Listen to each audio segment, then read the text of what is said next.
Removing a lover. Last night, my wife and I attended her company's holiday party. She is a cheerful woman, medium height, medium build, with blonde hair, brown eyes, and a great smile. Melanie Bolden. I'm Bob Bolden. We're both 35. I'm 6 feet tall, slim, fairly trim, dark hair and eyes. Some people say I have a dark side. I don't see it. I try to be fair. Sometimes that means being harsh. Sometimes it doesn't.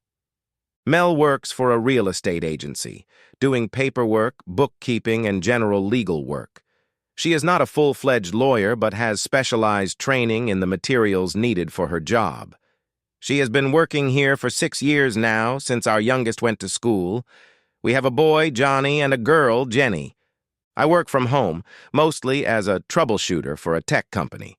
I travel from time to time, but no more than a week at a time, maybe 3 times a year.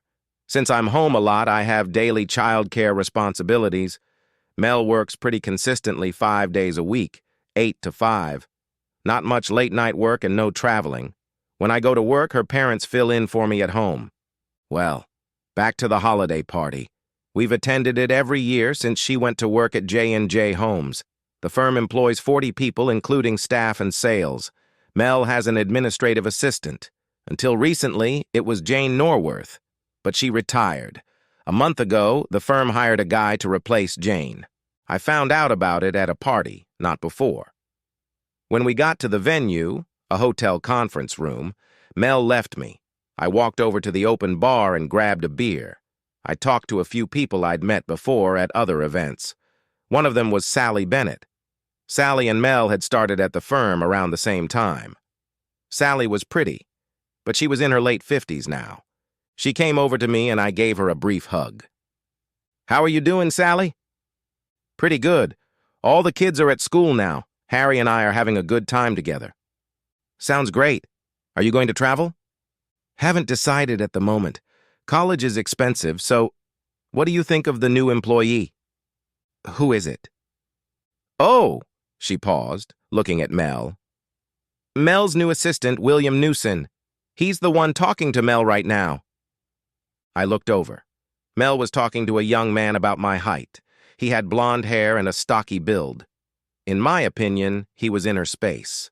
I watched him for a minute or so. Mel didn't move away.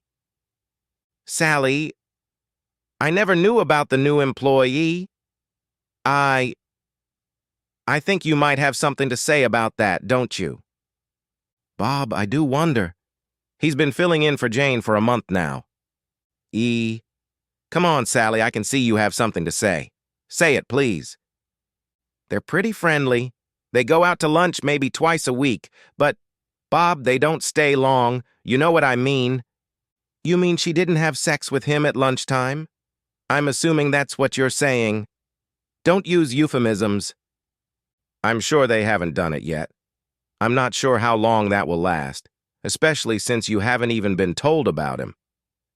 I think I'll walk over and introduce myself." I nonchalantly approached Mel and her friend. Neither of them noticed my approach. I stood next to Mel. "Hi, Mel. Would you mind introducing me to your friend?" Mel blushed. "Oh, of course, this is Bill Newsom. He works at the firm now. Bill, this is my husband, Bob." Bill looked at me, seemingly with curiosity. He held out his hand for a handshake. I hesitated for a second, then grabbed his hand. He squeezed it, obviously as hard as he could. I smiled at him and hurt him at the same time. He bounced back a little. I let go of him. Mel was silent, but she noticed this man-hatred. I looked over at her. The music was playing. There was a dance floor. I took her by the elbow and led her there. It was a slow dance, and we held each other very close. I leaned back and looked at her. "Why didn't you mention this guy? Apparently you work closely with him. He took Jane's place." I felt her tense up. "He's my new assistant. I was sure I mentioned that." "Mel, I feel more insecure about a lot of things than I ever have before. Are you making love to this guy?" "No!" It was said with some ferocity, and the people around us noticed it. "Well, I know for a fact that you never mentioned him. I didn't know Jane had left. And I certainly didn't know anything about this guy. How close were you and him? Not close. We work together almost every day. That's about it. See, Mel? You just lied. You want to tell me about the lunches? Shit. Someone... What? Turned you in? That's an eloquent answer. Bob, I didn't do anything to him, I swear. The lunches. Well, he's nice. He invited me, and, it's just lunch. But, Mel, you gotta get rid of that crap. Don't mess with me, Mel. We have kids. If you have something going on with him, you need to stop it. How is that gonna happen if you work with him all day? The music stopped, and a faster song started. There was no band, just the DJ. I pushed Mel away from me and whirled her around in a whirlwind. She smiled at me. We did this dance.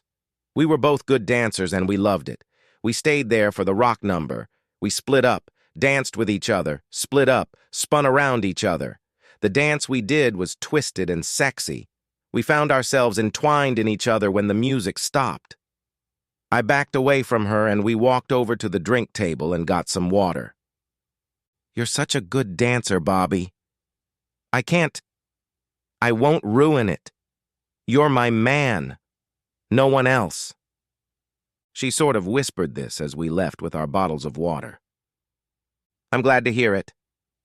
We were talking to her boss, John Stevens, when Bill came up. He said, "It was a real dance exhibition. Are you guys taking lessons?" Mel said, "No." She continued talking to John. I looked at Bill, smiled, and waved for him to come with me. As we were leaving, I heard John Stevens say, "Is there any trouble between Bob and Bill?" I didn't hear what she said to him.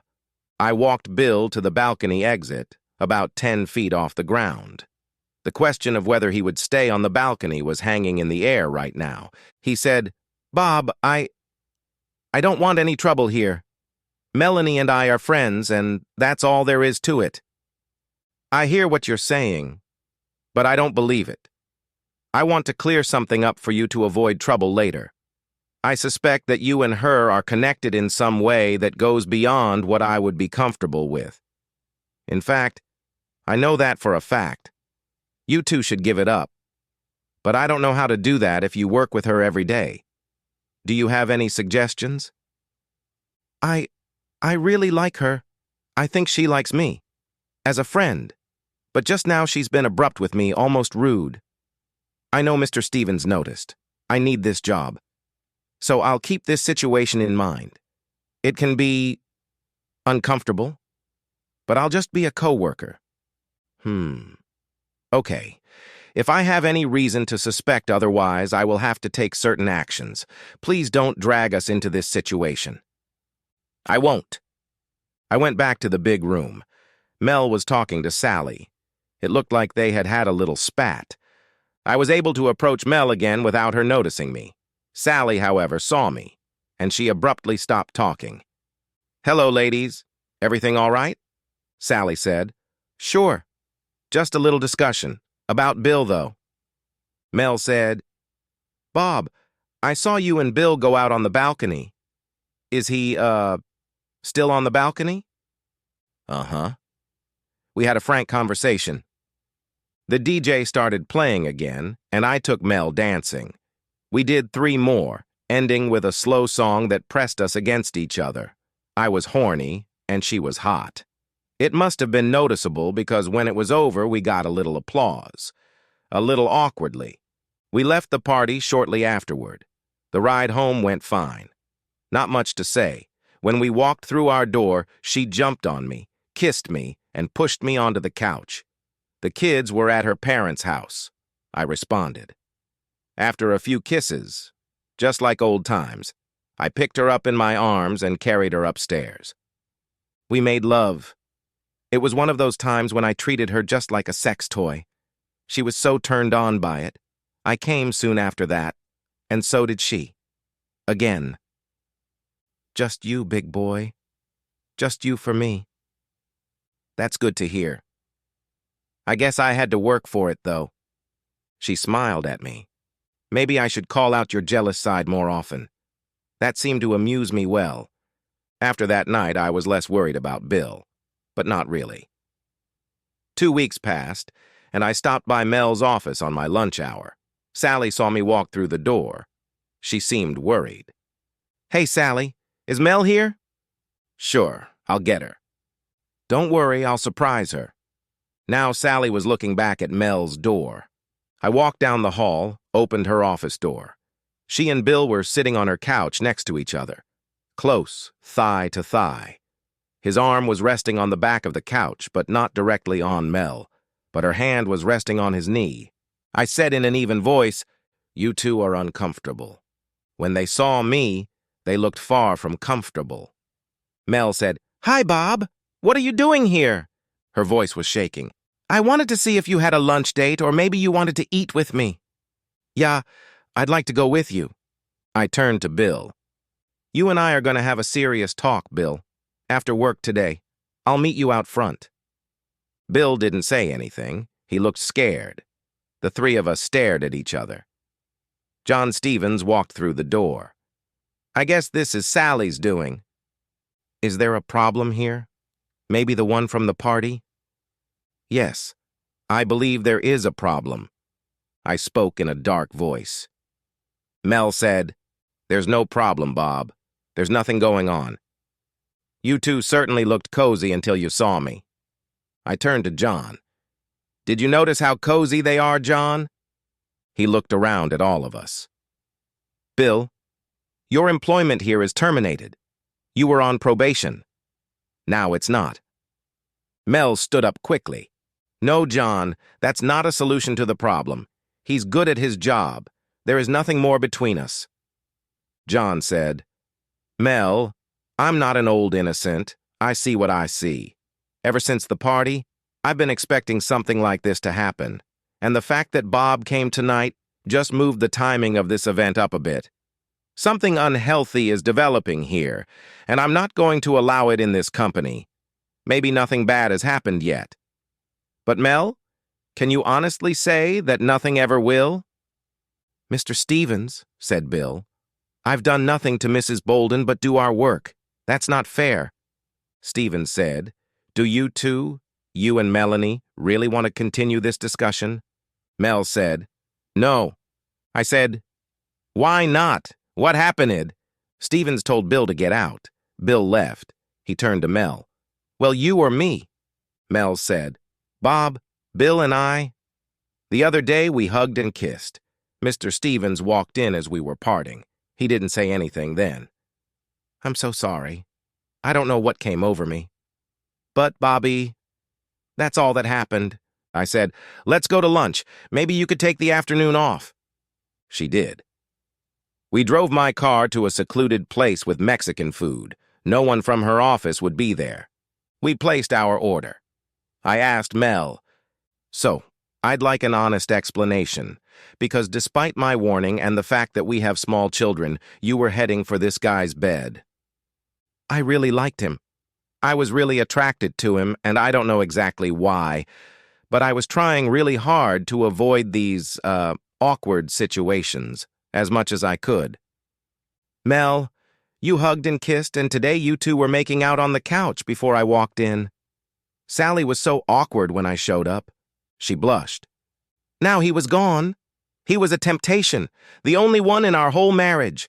Now that he's gone, I'll be all right." "But he's gone? He just doesn't work with you. But he's around. He knows your number, where you live, where you work. How should I know? Bobby, I love you." That was the only time. Maybe I should go to some therapy to figure out why. I'm certainly quite satisfied with you, sexually or otherwise. I nodded, and we finished our meal. We went home, and I made love to her before I had to pick up the kids. That night, I did it again. This time with more love. When she fell asleep, I went downstairs and cloned her phone. I also installed a silent tracker and a text monitor. I didn't have anything that could take voice calls. The day after Mel left for work, I fiddled with her laptop so I could see on my phone what was going on there. I had absolutely no confidence in her. And indeed, around 11 in the morning, she got a call from Bill. It went on for 6 minutes. I drove up to her work. At 12:30, she went outside and left. She ended up at a Starbucks on the other side of town. Billy was there waiting. She and he discussed something for about 20 minutes. Then she left. I followed him. He went to an apartment complex, and I assumed he lived there. I watched until I had to go to the kids, and he never left. When Mel got home that evening, I asked how her day had been since Bill had been fired. It was fine. Tomorrow I'm interviewing applicants for the position. Anything else? Has he tried to contact you? He called. And? He said he was leaving town, going to his hometown. He asked me to meet him for coffee. I said yes. I said goodbye to him. I felt I owed it to him to meet him face to face. Okay. When's he leaving? I don't know exactly, but it's not my concern anymore. Okay. Uh-huh. It was Monday. I had a work trip scheduled for the following Monday through Wednesday. I decided to take precautions. I felt our marriage was nearing its end. I wasn't going to spend my days on pins and needles wondering when Mel would sleep with this guy or anyone else. But it would be so hard on the kids and on me if I didn't get custody. Besides, I loved her. She was a near-perfect wife and a wonderful mother. The rest of the week resulted in no further contact between them as far as I could see. Mel and I had a great weekend with the kids and spent 3 nights in bed together. She was a firecracker. I never got tired of her. I had 2 guys I knew who kept an eye on things when I went on a trip. It was in Pittsburgh, a 4-hour drive from here. I talked to Mel about the trip. Mel, any contact between you and little Billy would be unwise. Oh, don't I know that? He's probably gone by now anyway. I have kids. I realize you don't trust me. Well, you're right about that, for the moment. Trust can be rebuilt. Mel and Billy had absolutely no contact during the trip. When I got back, I had a report that Bill was still living in his apartment, but as far as my boyfriend could tell, was just looking for a job.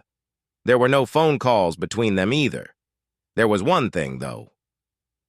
Mel stopped at 7-Eleven on her way home from work on Monday. The guy said she came out with a soda and a bag. I got home on Wednesday. Mel met me at the door with a big hug and kiss. The kids ran out of the TV room and smothered me. I was happy. We ate dinner, put the kids to bed, and went upstairs. Mel said how happy she was to see me, and she showed it several times. I got pretty suspicious. Her reaction in bed was, a little strange. I couldn't figure out what was wrong. But when she fell asleep, I slipped out of the bedroom and searched the entire house with a device for electronics. I found a disposable cell phone. It was in a drawer in the kitchen along with several plastic food containers. I pulled it out, activated it, and cloned it onto my little device. I was pretty sure my marriage was over, because why else would she have done it? It was 2 in the morning. I reviewed the material on my phone. There had been several calls to Bill's number. There were 2 messages back and forth. Mel texted Billy on Monday from her new burner phone. Billy called her right after that. Tuesday, there was a text and calls. The text suggested they meet Friday afternoon at Bill's apartment. 1:30 o'clock. Bill didn't show up for the show. I watched Mel drive up to his house. I watched as she got more and more frustrated when there was no answer. She started calling other apartments. Someone let her into the building.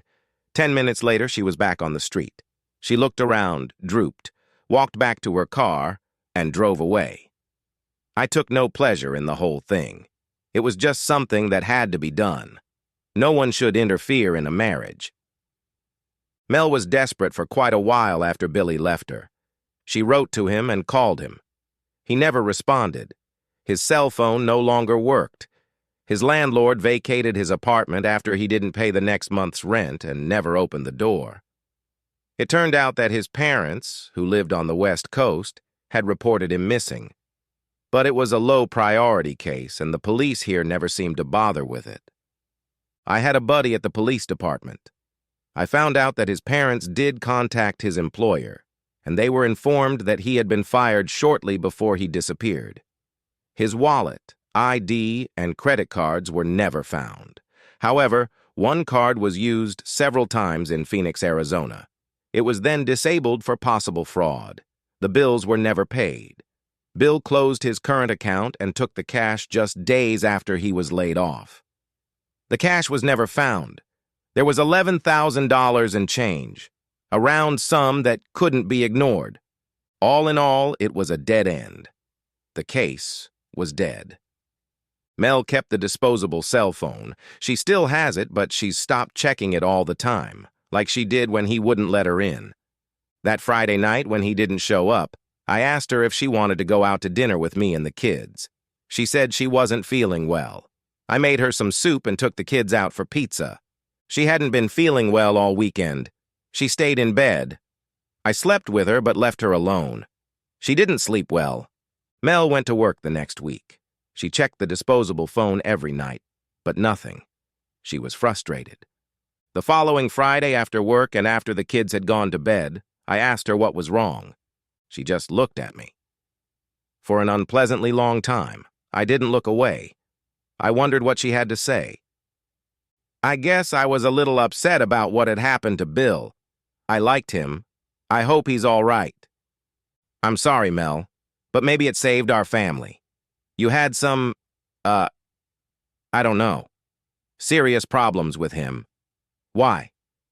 Bob, my problems. She started crying, not crushing sobs, just tears flowing softly down her face. I said, "Oh, baby, he wasn't too worried about this job. He wasn't too worried about you either. He just wanted to get in your pants. He's a good guy. I made some mistakes getting close to him. I'm sorry. It just kind of crept up on me. I felt like I needed to. I felt like you didn't give me any space to deal with him. If you had that space, we'd be divorced by now. Is that what you want? I'm sure you could find him and join him. That could be arranged."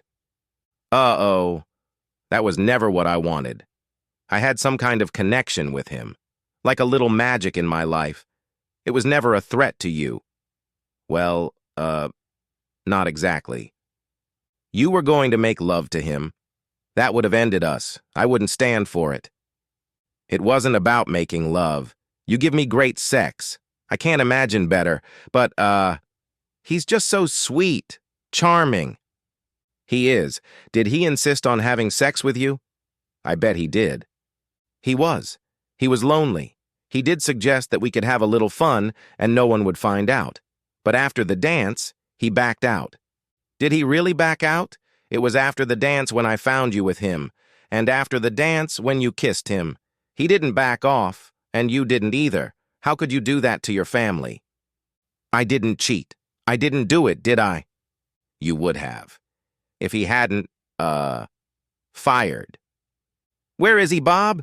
You didn't do anything? Please, Bob. I have no idea where he is right now, do you? No. Did you see him after the cafe? No. That didn't happen. All right, then. We need to get on with our lives. Bill's a dead issue for me now. I hope you can let it go, too. And come back. Be a mom and a wife. Gradually, we got back to normal. Sometimes I caught her looking at me strangely. 2 years later. Mel had just given birth to our third child, a baby girl named Chloe. She was breastfeeding. One day after dinner, the doorbell rang. I opened it. There was a man standing there. He was about 65, gray-haired, but he looked familiar. He said, "Hello, I'm William Newsom. I was wondering if you have a few minutes, you and your wife. I'm trying to find my son, William. I invited him in. I bought him coffee." Mel went downstairs after putting the kids to bed. She cast one glance at him and sat down on the couch. I said, "This is William Newsom, Bill's father. He's here for what?"